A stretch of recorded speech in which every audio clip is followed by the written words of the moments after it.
صحيح أوقات كنت بصدها، لكن كانت بتصعب عليا. هي كمان ضحية أبويا، هي شبهي، بس الفرق بينا إن هي اختارت تستسلم، وبرغم إني متضايقة منها إنها عملت كده، بس ما قدرتش أكرهها، بالعكس كنت شفقان عليها جدا. وفي يوم صحيت من النوم مفزوعة على صوت أمي، كانت بتصوت وتصرخ. قمت من السرير وأخدت موبايلي وفتحت الباب اللي كنت قافلاه بالمفتاح، ولما خرجت لقيت أبويا بيضرب في أمي، وإيه بكل افتراء.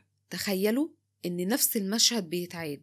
كنت بشوف أمي بتتهان للمرة المليون، وفي الحالة دي اللي كنت بعمله كنت بروح أوضتي واسد ودني واقفل عليا الباب. لكن دلوقتي ما قدرتش أعمل كده. حسيت إن كل الخوف اللي كنت بخافه منه اختفى، وساعتها قربت منهم وبعدت عنها. قلت له أنا فاتحة الموبايل بتاعي وكاتبة رقم البوليس، ولو قربت منها تاني ولمستها هتصل بيهم. وساعتها صرخ في وشي وقال لي انتي بتهدي. لو حابين تكملوا القصة، اسم القصة موجود على الفيديو، وكمان في سهم تحت صورتي في الفيديو، دوسوا عليه هيدخلكم القصة على طول.